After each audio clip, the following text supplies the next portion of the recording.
j'espère que vous allez bien aujourd'hui. Je suis accompagné de Laurie du compte Extra Brut sur Instagram, que je vais laisser se présenter. Du coup, bonjour à tous. Oui, Laurie du compte Extra Brut.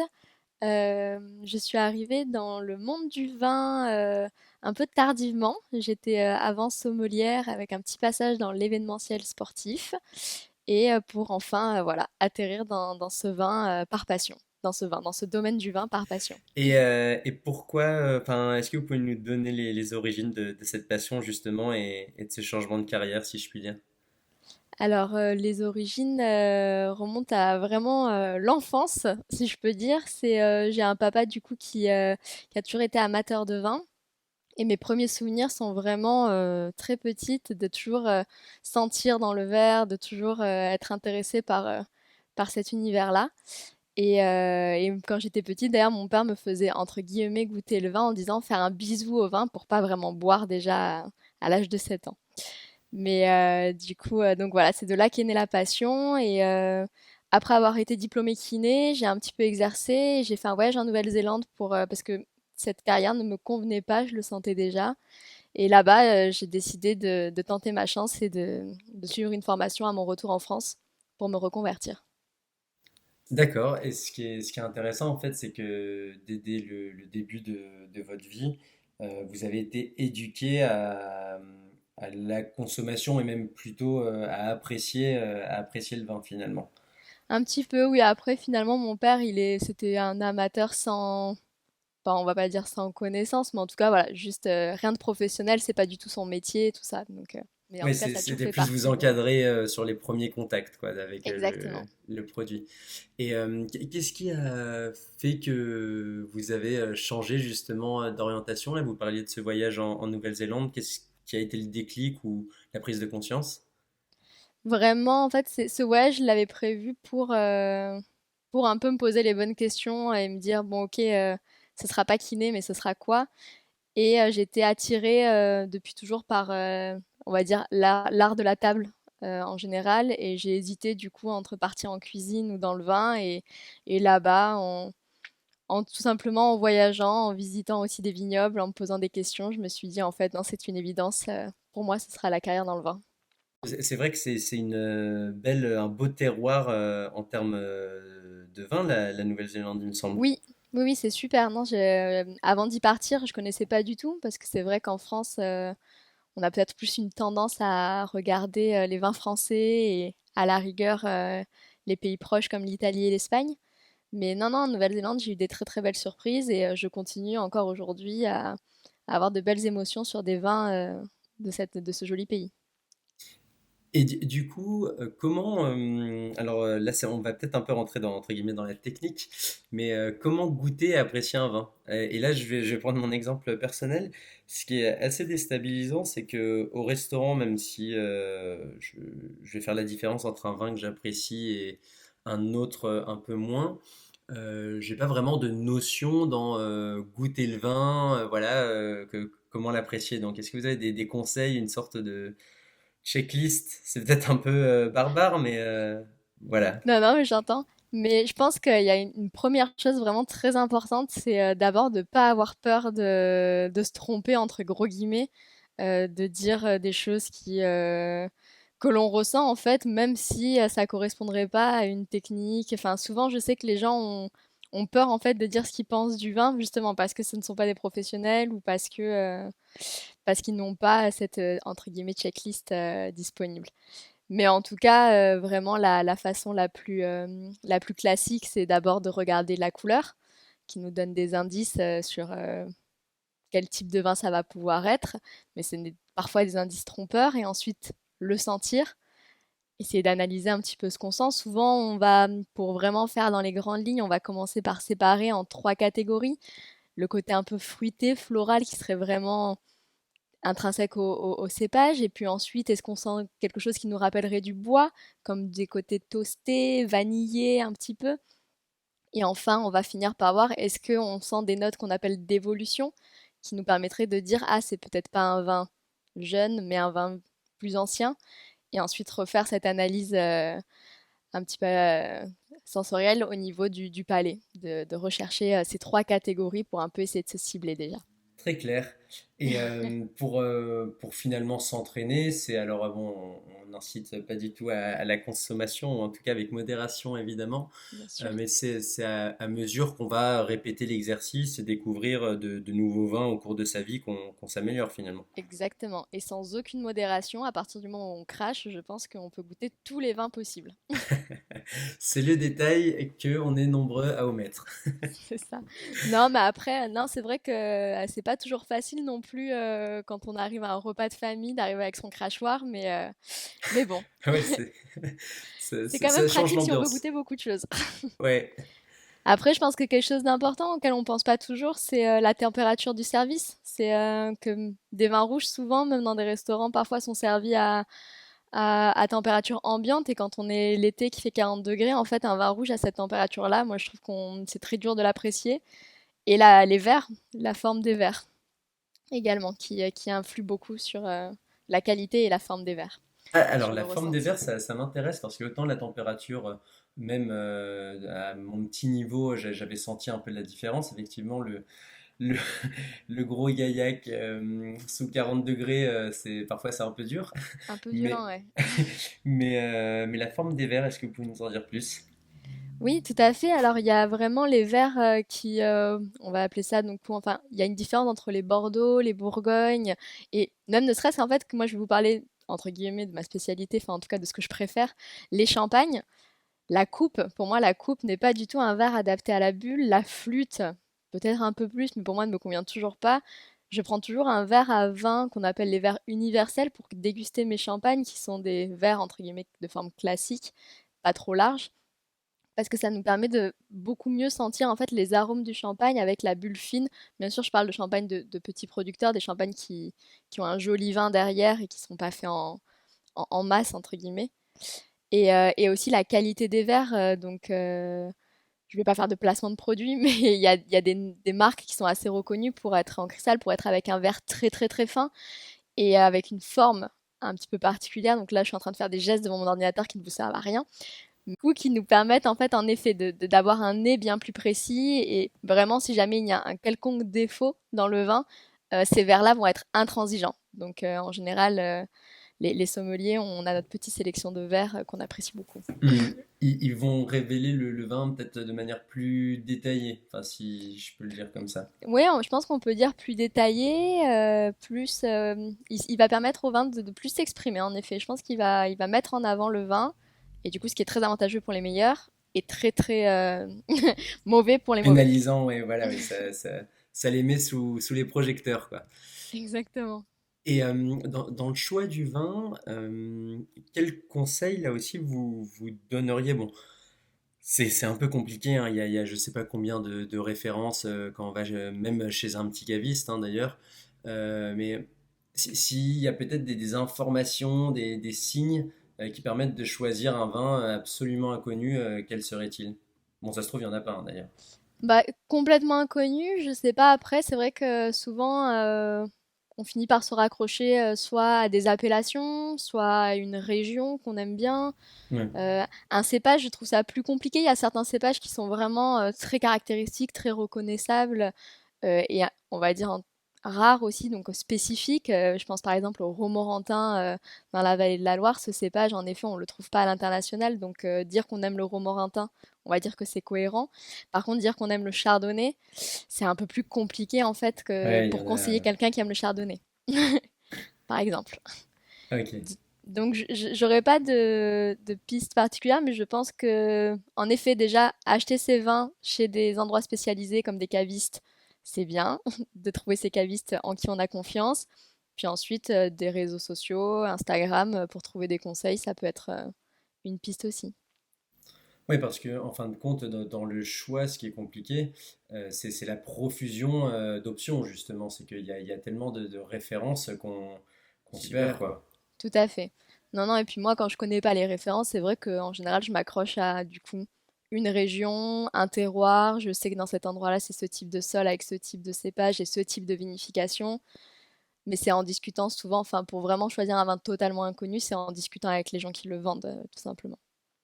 Et justement, parlant de région et de terroir, pour vous, alors bon, je pense que votre avis a aussi évolué à mesure que votre expérience a progressé, mais quels sont pour vous les vins sous-cotés ou en tout cas à découvrir, enfin en matière de terroir, de région?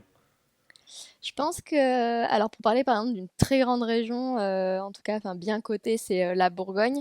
Je pense que les côtes chalonnaises, c'est vraiment un super rapport qualité-prix et même dans le Mâconnais, avec justement cette nouvelle aussi des Pouilly Fuissé là qui ont été enfin reconnus avec leur nouveau statut de premier cru assez récemment. Souvent en Bourgogne, on reste focalisé sur la Côte d'Or, mais vraiment, je pense qu'il faut se laisser aller un petit peu sur un petit peu plus au sud. Et il y a vraiment des très jolies appellations comme le Mercuré qui valent le coup d'être connues. Ensuite, en tant que grande amatrice de bulles, je pense que tout ce qui est Crément, Mont-Louis-sur-Loire, ce qu'on appelle entre grands guillemets les petites bulles, et même les bulles étrangères, mais qui sont faites de la même méthode que le champagne, je pense que vraiment c'est quelque chose à découvrir quand on se dit ah j'ai envie de champagne, mais c'est vrai que le budget est toujours un peu plus conséquent pour ce genre de vin. Je pense qu'il y a vraiment des jolies pistes là-bas. Hmm.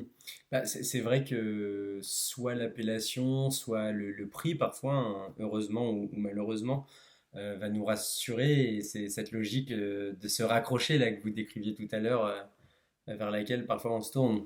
Exactement. Mais c'est vrai que, enfin, moi, par exemple, dans les bulles, j'ai vraiment pris des très belles claques sur des bulles de Loire, en Tasmanie notamment aussi.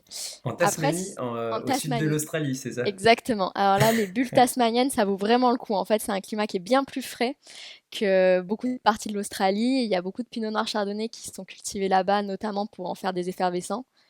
Et ça vaut vraiment le coup. Après, je parle de pinot noir aussi. Par exemple, en France, un pinot noir que je trouve n'est pas très connu, entre guillemets, c'est le pinot noir alsacien. Moi, je trouve que vraiment, là, ça vaut le coup de se tourner vers les pinots noirs d'Alsace, qui est une région plus connue pour les blancs. Hmm. Ouais, c'est là vraiment, bah, on est sur le podcast des découvreurs, on est en plein dedans. Il faut vraiment se forcer à sortir de sa zone de confort, voire tenter quasiment au hasard, j'ai envie de dire, et se faire son propre avis en fin de Exact. Moi, compte. je pense qu'il n'y a pas d'autre solution. Il n'y a pas malheureusement de petite astuce. On est tous passés par là, c'est qu'on a goûté plein de choses et on se fait notre avis comme ça. Et par exemple, là, donc, je reviens d'un an au Chili. J'avais pas des a priori, mais les seules choses que je connaissais des vins chiliens, c'était plutôt des cépages bordelais, des carménères qui sont représentés en France à des tarifs assez bas et de qualité correcte. Pendant que j'étais là-bas, en fait, j'ai découvert tout un monde de jeunes vignerons, une nouvelle dynamique avec en avant plutôt le cépage País, le Cinsault et des vins de macération à base de muscat avec beaucoup de vins nature mais d'une précision vraiment magnifique et avec des vins qui m'ont vraiment procuré beaucoup d'émotions. Et vous parlez des nouveaux producteurs, donc des jeunes viticulteurs, enfin, en tout cas plus jeunes viticulteurs, vignerons. Euh, Est-ce que vous pensez que ça a changé des choses aussi dans la façon de produire le vin et même en bout de chaîne en tant que consommateur d'y accéder? Je pense que oui, on est vraiment dans une grosse évolution dans le monde du vin et dans la vinification et dans la consommation parce que je pense qu'on se rappelle tous ce qu'on avait sur la table, enfin ce que nos parents avaient sur la table quand on était plus jeune, entre guillemets, ou enfant. Souvent, c'était Bordeaux qui dominait, des vins boisés. On prenait du vin sucré avec du foie gras à l'apéritif qui absolument défonce le palais. Euh, et vraiment, ces habitudes-là, déjà, les vins sucrés n'ont plus ou presque plus, enfin très peu de succès aujourd'hui auprès des jeunes consommateurs. Le bois, on commence à en revenir un petit peu quand même, à se dire, bon, c'est bien joli les vins qu'il faut garder 25 ans avant qu'ils soient bons à boire. En fait, on n'a plus le temps, on n'a plus de cave, on n'a plus de maison, en fait, on vit en appartement.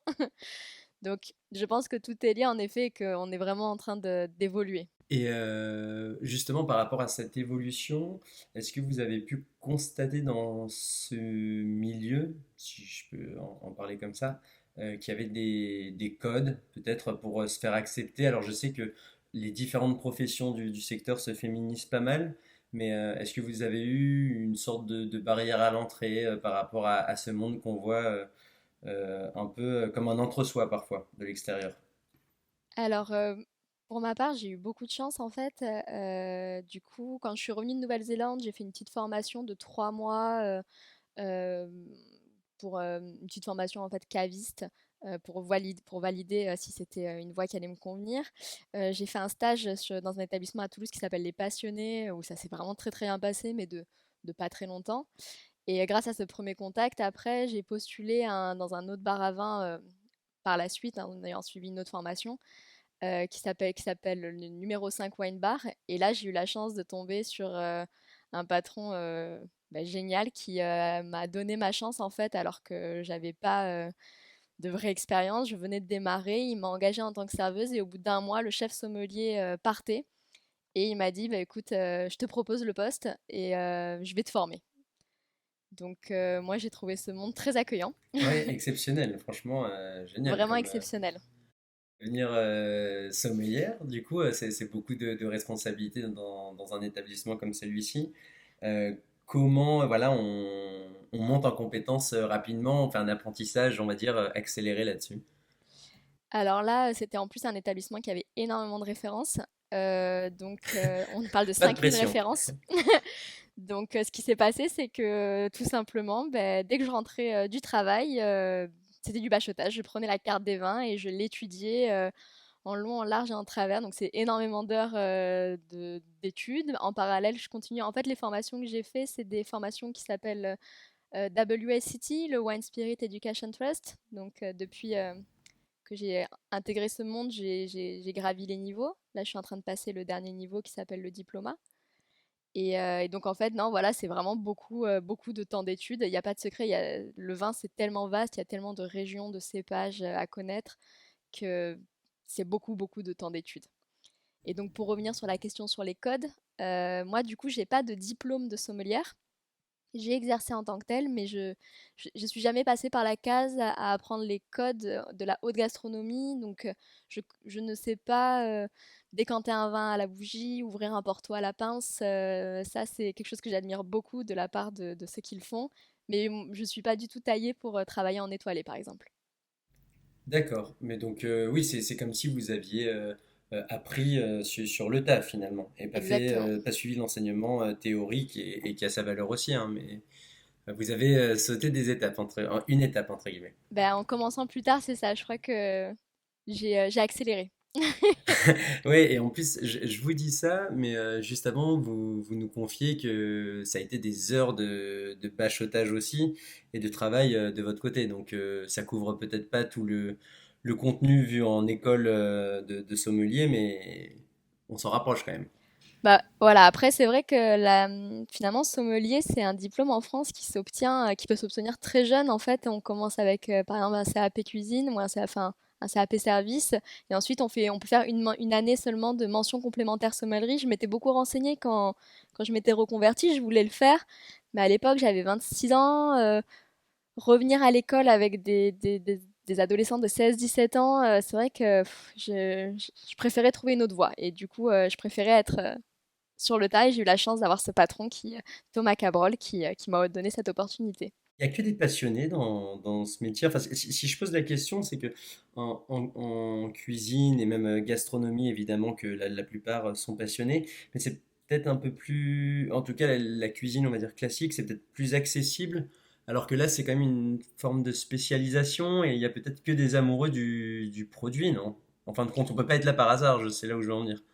Moi, j'ai l'impression. Après, enfin, tous les établissements dans lesquels j'ai travaillé, les gens que j'ai rencontrés, peut-être fausse mon impression, mais pour l'instant, en tout cas, moi, je pense qu'en effet, c'est vraiment un milieu de passionnés. Et après, pour travailler dans la restauration, très honnêtement, faut avoir un petit peu de passion quand même. Oui, wow, ça ne dure qu'un temps, quoi. Vu la charge de Voilà. travail que c'est. Parce que voilà, c'est un mode de vie particulier, c'est des horaires qui sont pas forcément compatibles avec tout le monde. Et quel conseil vous donneriez justement à quelqu'un qui voudrait se lancer bah, comme vous dans le monde du vin au sens large? Très honnêtement, si je dois penser à un conseil, c'est faut pas avoir peur. Faut pas avoir peur du jugement, entre guillemets, dans la dégustation. Enfin, je pense qu'il faut se rendre compte que justement, les plus grands de ce milieu, finalement, moi, c'est les personnes les plus humbles que j'ai rencontrées parce que déjà déguster beaucoup à l'aveugle, en fait, ça mène forcément à beaucoup d'humilité parce qu'on se trompe à peu près 99 fois sur 100. Mais Ouais, le ratio est pas top top. non, non, il y a des jours au contraire où on va être en feu, on va dire oh là, mais je comprends tout, et il y a des jours au contraire où on va être là, mais ouais, mais là j'ai tout perdu, je ne sais plus rien, ce n'est plus la peine.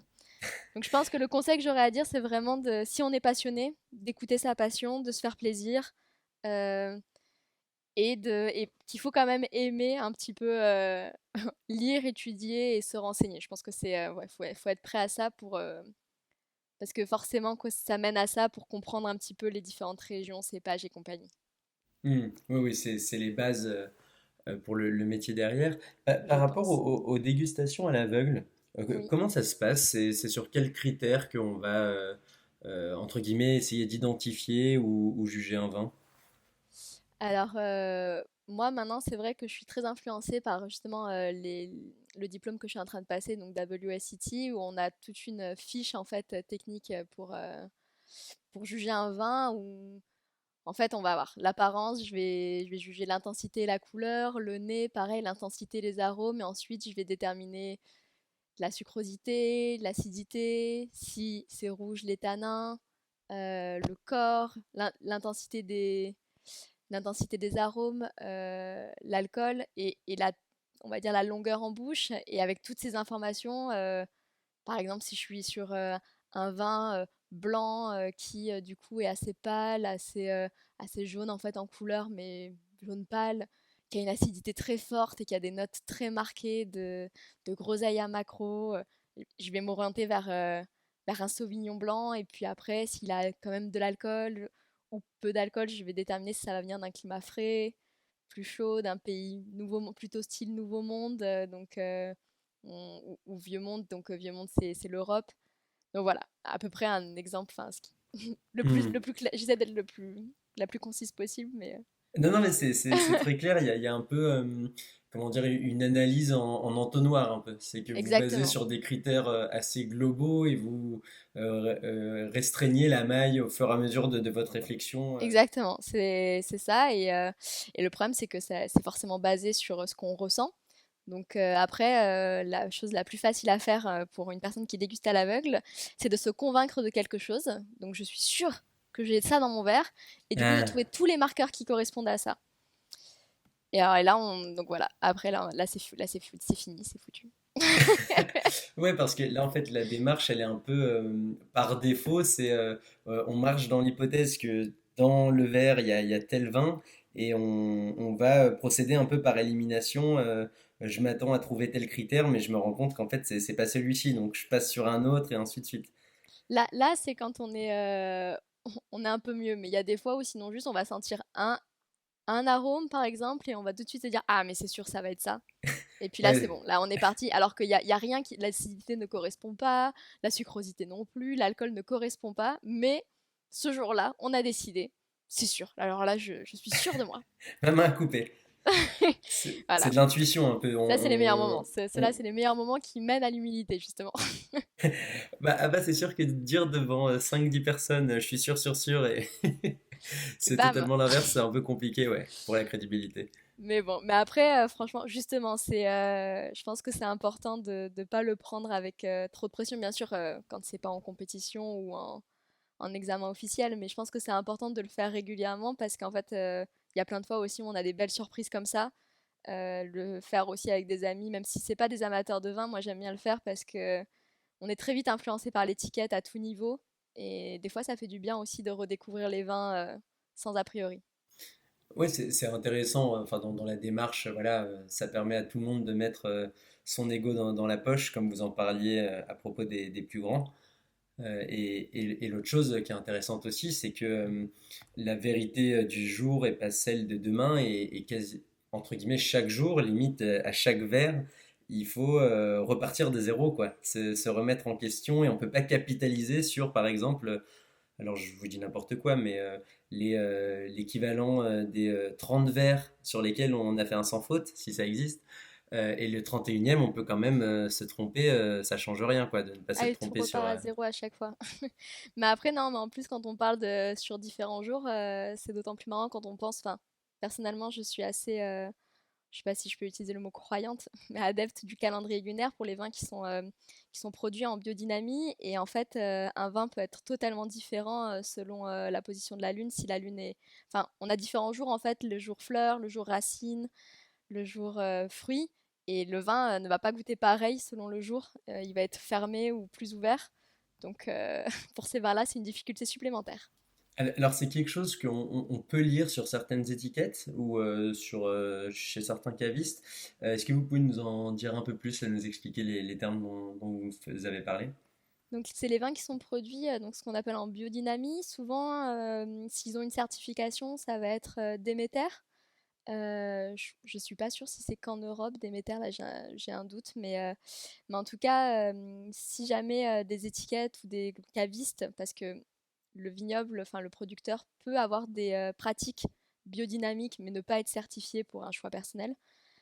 Mais en tout cas, si le vin est fait de cette façon, en fait, c'est que le producteur suit, le vigneron suit le calendrier lunaire pour effectuer les différentes tâches et dans le vignoble et dans le chai lors de la vinification. Et ça va vraiment influencer le vin à la fin. Et lors de la dégustation, justement, pour ce type de vin, je suis le calendrier lunaire et j'essaye au maximum de déguster ces vins les jours fruits. Bon, après, si le jour fruit tombe que lundi, mardi, des fois le samedi, on essaye quand même, hein. Mais bon. Alors, en fait, ce qui va influer, c'est pas tant au niveau de la récolte, c'est le moment où on va le consommer. Il faut le consommer au Non, en bon fait, moment. ça influence tout parce que ça va influencer la qualité du vin aussi. D'accord. Après, je pourrais pas vous en dire beaucoup plus parce que je connais la partie dégustation, mais je vais pas parler pour les vignerons. Mais en tout cas, je sais qu'ils suivent le calendrier lunaire pour tailler la vigne tel jour, pour effeuiller tel jour, pour les différentes actions en fait vont vraiment suivre le calendrier. Mais un petit peu comme quand je sais pas, on entend souvent parler aussi que pour se couper les cheveux, c'est mieux de le faire à certains moments, à certaines phases de la lune pour avoir un cheveu plus fort, plus beau. Ah, je savais pas du tout. Ok. Et du coup, en fait, c'est pareil au niveau des plantes. C'est que je pense que ça leur apporte quelque chose en plus, mais je ne saurais pas l'expliquer. Bien sûr, Je- ouais, mais au moins ça nous donne quelques éléments. Et vous êtes venu sur une notion qui m'intéresse aussi, c'est cette différence ou parfois cette incohérence entre la certification et finalement la pratique au niveau de la production. C'est vrai que certains viticulteurs ou vignerons sont pas forcément labellisés Ouais. ou n'ont pas forcément de certification et finalement font du très bon boulot. Peut-être que l'inverse aussi doit peut-être arriver. Comment on peut identifier justement les gens qui n'ont pas forcément de label, enfin voilà, parce que parfois ça peut être un peu trompeur finalement. Alors ça, je pense que c'est très cas par cas. Donc, si on a un doute, si on veut savoir, je pense qu'il faut se renseigner sur le vigneron en soi. Après, souvent, donc si on achète les vins ou qu'on chez un caviste ou qu'on consomme les vins dans un restaurant avec un sommelier, on pourrait être renseigné comme ça. Mais c'est vrai que les vignerons qui font le choix de ne pas avoir de certification, c'est parce que ça a un coût forcément de juste avoir la certification, des fois pour quelque chose qu'ils font depuis toujours, et selon la gamme de prix dans laquelle ils se situent, qui n'a pas d'intérêt en fait pour eux, parce que du coup ça voudrait dire qu'il faudrait qu'ils mettent un coût un petit peu supplémentaire sur leur bouteille, avec peut-être une clientèle qui ne serait pas prêt à payer un peu plus pour ça. Et au niveau de tout ce qui est, alors là je vais peut-être parler un peu d'un tabou, je sais pas, mais c'est un produit assez fragile. Et donc, il y a pas mal d'usages d'intrants quand même, même si je pense ça a beaucoup diminué depuis des années, hein. Euh, mais là aussi, qu'est-ce que vous pouvez nous en dire? Enfin, voilà, l'état des lieux, peut-être, si vous pouvez me répondre par rapport à l'usage de ces produits, parce que c'est vrai qu'on se dit souvent que le vin, évidemment, c'est de l'alcool, donc une fois de plus avec modération. Mais selon les méthodes de production, parfois, voilà, il y a peut-être pas que du jus de raisin, quoi. Du coup, je suis pas sûre du coup de quoi on parle, mais c'est quoi? C'est par rapport. Alors, Au par rapport sulfite en à tout, ouais, c'est particulier? ça, exactement. Enfin, les intrants en règle générale, quoi. Peut-être que vous pouvez nous faire un peu un point là-dessus. Il y a peut-être des zones du monde où, voilà, ça sent non plus jeter l'opprobre sur tel ou tel terroir, hein, mais il y a peut-être des pratiques qui sont plus raisonnées, on va dire. Bah, après, je pense quand même que de manière générale, il y a quand même une grande dynamique vers produire de façon plus responsable à tous les niveaux. Euh, le sulfite, c'est un terme, faut faire un peu attention avec parce que du coup, c'est devenu un petit peu à la mode, je trouve, de dire les vins sans soufre. Enfin, parce que ça dépend toujours, tout est une question toujours de quantité. Et je pense qu'il faut Oui, c'est faire vrai. attention avec les termes, Non, parfois. c'est vrai qu'effectivement, c'est la quantité. Et bon, quand bien même il y aurait du sulfite, après, je pense que c'est aussi une histoire de concentration. On n'est pas obligé de boire du vin, par exemple, à chaque repas, quoi. Donc, Exactement. Et ouais. ensuite, voilà, il y a aussi ce mouvement des vins véganes qui viennent parce que du coup, ça fait référence à une étape de la vinification qui permet en fait de clarifier le vin, de ne pas avoir de petits dépôts, de petits éléments en suspension en fait dans le vin. Et on utilisait souvent, et on utilise toujours, du blanc d'œuf ou bien du gras de poisson pour faire ça, mais qui ne donne aucun goût au vin, bien sûr, qui n'a aucun impact sur le vin. C'est vraiment juste quelque chose qui vient faire créer une molécule plus grosse et qui permet de filtrer plus facilement en fait en s'agglomérant avec les éléments en suspension. Et donc D'accord. cette mode Et de... ça, alors, outre les vins véganes, et je vous laisse poursuivre, mais sinon, en règle générale, dans le vin, il y a soit eu alors c'était du blanc d'œuf, il me semble, ou du gras de poisson. C'est ça, Ok, c'est ça. C'est quelque chose qu'on utilisait en fait instructif. pour filtrer ensuite en fait. Et du coup aujourd'hui on utilise sûrement d'autres matériaux et surtout on a développé des machines de filtration plus précises qui permettent de faire ça, et les vins nature aussi qui disent bah on accepte qu'il y ait une part de petits dépôts en fait, le vin est vivant. Du coup il peut rester des petites choses dedans, on a filtré au mieux, mais ou sinon carrément on n'a pas filtré. C'est pour ça que des fois on voit écrit sans filtrage qui donne un peu cette excuse entre guillemets pour le futur consommateur de si vous trouvez des choses, c'est normal. Oui, c'est normal, oui, exactement. Vous parliez d'un produit nature, là aussi, une question que je me posais, c'est par rapport au alors, changement climatique, sans faire de politique, hein, mais en tout cas, il y a des terroirs qui vont subir des contraintes climatiques plus régulières, plus extrêmes qu'avant. Et est-ce que vous constatez déjà à votre niveau, peut-être une baisse en qualité de certains terroirs, alors sans pour autant les nommer, hein, ou en tout cas des nouveaux terroirs qui se développent, des régions où par exemple il n'y avait aucun pied de vigne, et désormais on peut y boire du vin et du vin d'une bonne qualité. Je pense pas que je vais pouvoir dire que je constate une baisse de qualité, mais plutôt un changement de style en fait, avec des régions qui vont avoir des vins qui titrent beaucoup plus, qui ont beaucoup plus des taux d'alcool plus élevés directement, sans effort, alors que avant c'était difficile d'atteindre le niveau d'alcool minimum demandé par la réglementation de l'appellation, par exemple. Donc forcément, ça fait des vins plus ronds, plus riches, un peu plus structurés. Euh, mais je pense que c'est intéressant. De toute façon, toutes les régions aujourd'hui, c'est vrai, sont en train de se poser des questions, en train de faire des tests avec des nouveaux cépages, des choses nouvelles pour essayer de survivre à ce changement climatique qui est bien réel. Et pour des nouveautés, c'est en Angleterre que je trouve ça très intéressant. Enfin, c'est une belle opportunité pour eux. Dans le sud de l'Angleterre, où on va retrouver un terroir en fait qui est le même que celui de Pouilly-Fumé, pardon, Pouilly-Fumé, Sancerre et de la Côte des Bars en Champagne et de Chablis, qui est ce cercle qu'on appelle chiméridien.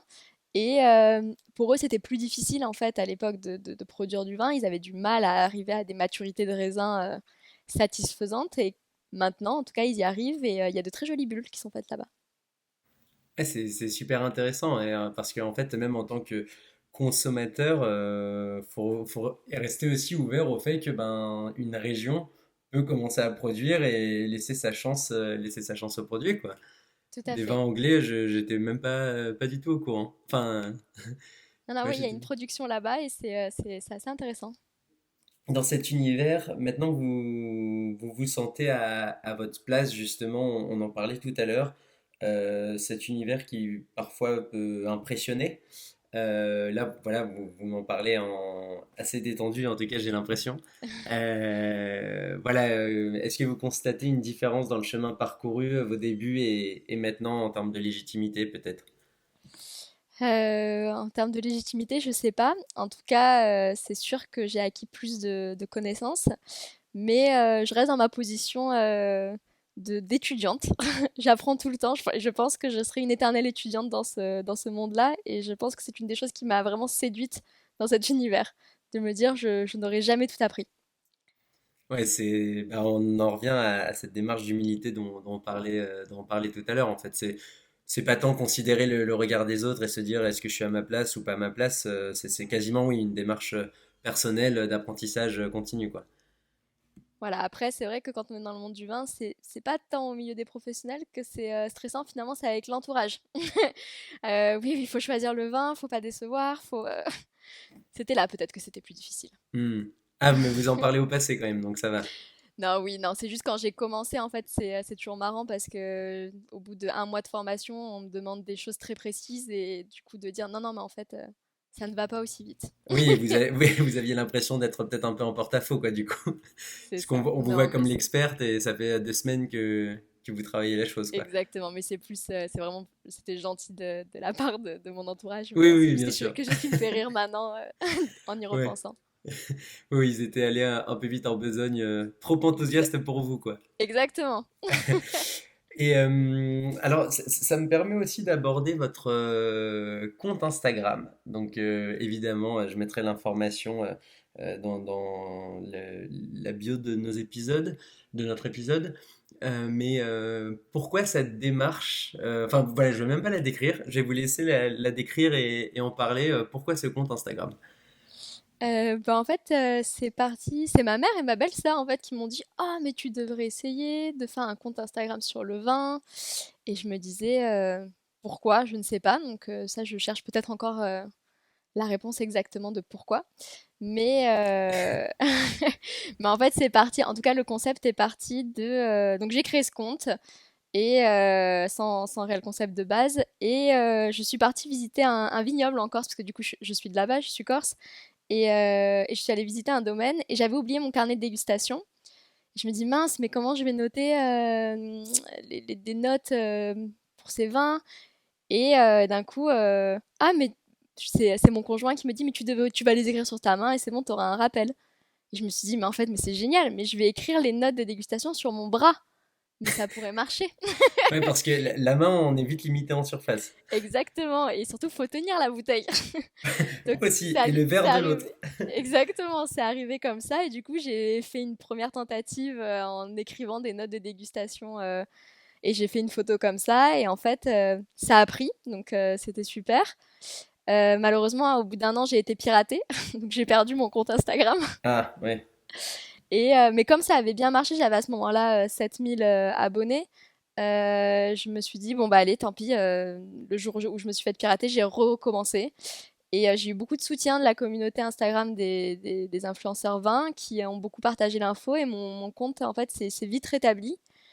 Et pour faire quelque chose d'un peu, enfin pour redonner un peu un souffle au compte, là pendant que j'étais au Chili, du coup, j'ai commencé aussi à faire ces vidéos, ces reels, un peu comiques autour du vin, parce que mon approche est un peu sur le thème de c'est bien, le vin c'est quelque chose de sérieux, c'est quelque chose qui mérite beaucoup de respect, mais c'est aussi quelque chose de convivial, de partage et de joyeux. Et du coup, j'avais envie d'avoir quelque chose de décontracté en fait comme approche. D'où le fait d'écrire son. Au final, maintenant, j'utilise mes jambes aussi et mon dos pour écrire. Mais du coup, voilà, avoir quelque chose d'un peu accessible, un peu décontracté et un peu simple, on va dire. Ouais, elle est peut-être là, en fait, la démarche de votre compte Instagram. Vous disiez, j'ai peut-être pas encore trouvé le pourquoi. Mais en fait, C'est maintenant, de surtout, désacraliser. le savoir autour de la discipline, si je peux l'appeler comme ça. En tout cas, l'approche. Je pense que c'est plus que le savoir, c'est vraiment l'approche du vin, d'être plus décontracté. Mais, mais surtout maintenant, mais c'est vrai que ça m'a permis, en tout cas, moi, de m'affirmer dans le milieu et de gagner de la confiance parce que ma première photo du premier compte Instagram, on va dire, avait 4 mots pour décrire le vin parce que j'avais tellement peur de dire des bêtises. Ouais, de limiter les opportunités de se tromper, quoi. Exactement. Et du coup, j'ai vraiment senti la différence. En fait, ce qui s'est passé, c'est quand on a vécu le premier confinement, je me suis lancée parce que comme je travaillais dans la restauration, du coup, donc je vais dévoiler un petit secret, j'ai beaucoup triché. Je récupérais des bouteilles donc que j'avais goûté mais je n'avais pas bu pour Ouais. poster un post par jour en fait. Et pendant qu'on a été confinés, du coup, j'avais mis quarantaine jour 1 et chaque jour était un vin. Et c'est comme Hmm. ça que le compte a commencé à vraiment prendre. Oui, et que vous êtes resté en bonne santé aussi. Exactement. Donc voilà, donc ça c'est le petit secret de non. Alors je suis désolée, je poste tous les jours, mais je ne bois pas tous les jours.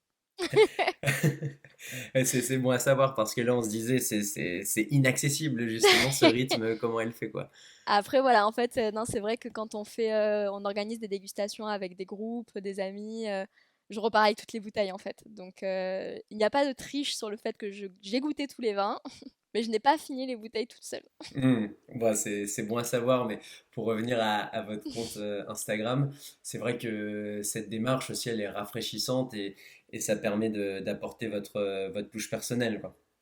Bah, j'espère en tout cas, ça a l'air en tout cas de plaire et j'en suis ravie. Moi, pendant les confinements, ça m'a beaucoup aidé à, à avoir une espèce d'activité en fait. Et depuis que je fais les vidéos, c'est parce qu'en fait, quand on était au Chili, on a été confinés également pendant un petit moment. Et du coup, ça m'a permis de m'évader et de m'amuser finalement. Je pense que ça s'est senti. Hmm. Ouais, ouais, ça se voit un peu, ouais. On n'est pas dans une ambiance ouais, tristoun. Comment, alors, ça se sent, ça s'entend que vous êtes passionné, vous avez changé votre orientation pour le vin. Comment vous transmettez cette passion? C'est quelque chose qui nous arrive à tous. On a tous ou on est nombreux à avoir une passion, mais sans être envahissante ou qu'on ait l'impression que c'est Madame je sais tout sur le vin, justement. Alors déjà, je parle beaucoup. Je pense que ça s'est peut-être remarqué déjà pendant cette interview. Mais c'est pour ça que vous êtes invité, c'est normal. Non, je parle beaucoup. Je pense que j'ai une approche assez spontanée en fait des choses et je pense que c'est un peu comme ça. Les gens du coup se disent que je suis pas dans la prise de tête et je suis peut-être pas dans le jugement. Et donc c'est comme ça qu'on parle beaucoup de vin avec des gens, j'ai envie de dire à tous les niveaux de connaissances. Et après j'aime beaucoup utiliser. Donc là c'est très frustrant comme ce n'est que de l'audio, mais des gestes. Donc je parle beaucoup avec les mains. Ouais, mais voilà, vous nous avez dit que tout à l'heure, vous décriviez avec le geste ce que vous disiez, donc oui, ouais, on en a conscience même si on le voit pas, vous Mais inquiétez je pas. pense que, en fait, du coup, par exemple, là, ce que j'aime bien faire, c'est, donc je repense à un cours de dégustation que j'ai fait quand j'étais au Chili, et c'était en espagnol, et du coup, comme c'est quand même pas ma langue, il y a quand même des fois des petites frustrations parce qu'on a l'impression de pas être aussi précis qu'on voudrait avec le choix des mots. Et du coup, pour mettre à l'aise tout le monde, j'ai demandé aux gens de décrire les vins avec un geste ou un son. Et par exemple, pour moi, c'est de lancer cette main droite devant pour dire qu'un vin est tendu, qui fait psh, qui fait pa. Des fois, en fait, on n'a pas les mots et je trouve que c'est pas grave. Oui, oui, c'est de partager son ressenti et l'exprimer. Et des fois, c'est un geste, des fois, c'est un son, des fois, on a les bons mots. Ça... Hmm. Ouais, non, mais c'est une approche particulière et je trouve ça super sympa justement parce que ça devient quasiment, alors dans le côté positif du terme, un théâtral finalement, en fait. Oui, mais comme je pense le monde, l'art de la table, en fait, c'est un art. Donc, je pense on a le droit d'utiliser tout ce qu'on a. Ouais, complètement, complètement, je partage absolument. Et bon, l'art de la table, c'est partagé, et le voyage aussi. Donc, du coup, vous nous avez dit que vous êtes allé en Nouvelle-Zélande, Tasmanie. Là, vous parliez du Chili. Quels sont les pays ou les lieux à découvrir pour une amatrice ou amateur de vin? Alors, Tasmanie, j'aimerais beaucoup, mais je n'y suis pas allée. J'ai j'ai Ah, découvert les d'accord, vins de ok, ouais, là-bas, ouais. mais je n'y suis pas allée. Bah forcément, j'ai envie de parler de la Nouvelle-Zélande et du Chili parce que c'est des voyages qui m'ont beaucoup apporté dans le monde du vin et qui en plus vraiment ont beaucoup de choses à offrir. Les Pinots Noirs de Central Otago en Nouvelle-Zélande sont des vins absolument magnifiques. Et pour le Chili, je recommanderais plutôt d'aller visiter le sud du Chili, les vallées d'Itata et du Biobío. Ça, c'est vraiment des régions que je recommande. Ensuite, pour quelque chose de plus proche, plus accessible, juste aller se balader en Italie. Je pense que c'est assez important. Et forcément, je ne peux pas ne pas parler de la Corse, qui, sans aucune objectivité, est absolument merveilleuse et qui propose des vins incroyables. Vraiment, je pense que ce serait mes premières recommandations, mais de façon tout à fait émotionnelle.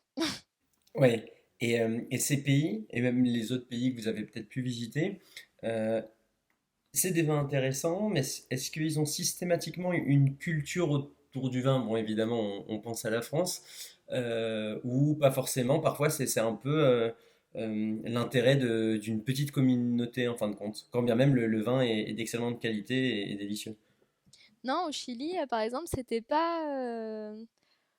pas un réflexe pour les gens que de consommer du vin en toute occasion, comme on le ferait en France. Il y a une grosse consommation de bière et de l'alcool local qui s'appelle le pisco. Mais c'est vrai que le vin n'est pas en tête comme ça l'est en France. Il est accessible aux locaux en termes de prix ou... Oui, oui. Alors par contre, le Chili s'est positionné sur le marché international avec même une production massive de vins pas chers. Alors ça, c'est ce qui a posé problème entre guillemets sur l'image des vins chiliens pour avoir des qualités différentes à des prix Complètement. différents. Mais par exemple, je pense que Casillero del Diablo de Concha et Toro, en fait, tout le monde le connaît. Parce que je sais pas si c'est toujours vrai aujourd'hui, mais il y a un moment où c'était le vin le plus vendu dans le monde. Donc c'est pour Ah dire. oui, ouais, là c'est... mais comment ils font pour avoir de telles quantités? Enfin, c'est des Alors, surfaces... ils ont leur vignoble, mais ils achètent les raisins à tous les vignobles qui sont prêts à les vendre. Donc ils font vraiment une production massive. Oui, c'est industriel, enfin dans le sens volume du terme, quoi. C'est industriel. Mais Hmm. du coup, ils se sont positionnés sur ce marché-là pour se faire un nom, pour se positionner dans le marché du vin, ce qui a permis de les mettre quand même sur le devant de la scène à un certain moment. Mais c'est vrai que sur place, c'était pas. Enfin voilà, la bière et le pisco ont une place peut-être plus importante dans la majorité de la population. Après, forcément, nous, les gens qu'on a rencontrés et les gens avec qui on a beaucoup partagé, c'est des Oui, amateurs de vin. les bouteilles étaient pas loin. Exactement. Non, on est devenu très proche de différents importateurs qui, du coup, proposaient en fait des listes magnifiques de vins et chiliens et étrangers. Et donc, on a vraiment trouvé notre bonheur là-bas. Et au niveau du côté un peu entre soi, quasiment un peu aristocratique, bon, même s'il a tendance à disparaître, on l'a compris, en France, est-ce qu'à l'étranger, vous trouviez la façon d'aborder le sujet peut-être un peu différente, là aussi plus décontractée, ou qu'est-ce que vous avez observé? Hmm, pas s- Bah, je sais pas. En fait, c'est un peu difficile à dire parce que forcément, quand on commence à parler de vin, il y a tout un côté un petit peu. Le vin, du coup, c'est des gens professionnels qui vont en parler. Enfin, il y a un côté un peu qui reste sacré, entre guillemets. Mais en même temps, maintenant, dans tous les pays, le vin se trouve au supermarché. On peut trouver des vins aussi peu chers que 2 euros la bouteille. Donc, je pense que c'est très mitigé. Hmm. Mais quand même, Et face à la bière, ça a un statut un peu plus classe, entre gros guillemets. oui, oui, alors c'est vrai, et même là, c'est dans l'imaginaire collectif, et c'est peut-être un point de vue franco-français, mais c'est vrai que le verre de vin en terrasse fait plus chic, on va dire, que la pinte ou le demi de bière, quoi. Bah, le truc aussi, c'est que par exemple, juste en parlant du contenant, c'est qu'on est sur une Oui, grande c'est plus bouteille qu'il faut gracieux. ouvrir avec un tire-bouchon contre une bouteille qu'on peut décapsuler avec une clé pour les petits débrouillards ou Ouais, avec les voir dents. sur ouais, une arête de table, enfin voilà, quoi. Exactement, et qu'on peut boire directement à la bouteille. Ça demande forcément un poil plus d'organisation, c'est vrai. Attention, parce que sur les bouteilles de vin, j'ai déjà vu des gens les ouvrir avec des chaussures, hein. Donc, Oui, alors c'est vrai qu'on commence à innover de plus en plus, et maintenant avec les bouteilles justement à pas de vis ou ou la canette de vin qui commence à vraiment se développer. Ah, et qu'est-ce que vous en pensez, ça, justement? J'ai pas eu le courage de goûter encore, je vais pas vous mentir. Le courage, donc vous avez un peu peur quand même. Un petit peu forcément, mais parce que forcément quand on est passionné par le vin, je pense qu'il y a aussi une beauté de l'objet. Il y a quelque chose de poétique avec un tire-bouchon, pour moi en tout cas. Oui, même, alors vous parliez de la forme de la bouteille, mais même le contenant propice à la consommation, le verre, il y a un pied, il y a ce côté Exactement. droit et en même temps arrondi. Il y a quelque chose Euh, d'esthétique. ouais, ouais, tout à fait. Ouais. Bah écoutez, c'était super intéressant. Je sais pas si vous avez une actualité ou des choses à nous partager. En tout cas, je vous laisse le mot de la fin. Ben, malheureusement, je n'ai pas d'actualité particulière à partager, mais juste si vous trouvez le compte Instagram intéressant, n'hésitez pas à le dire, ça fait toujours plaisir. Ou si vous avez des suggestions, je suis preneuse aussi de nouvelles idées. Donc, merci aux découvreurs en tout cas pour cette opportunité. C'était très sympa. Ok, bah écoutez, merci beaucoup et à très bientôt. Et quant à vous, chers découvreurs, restez l'esprit libre et curieux. À très bientôt.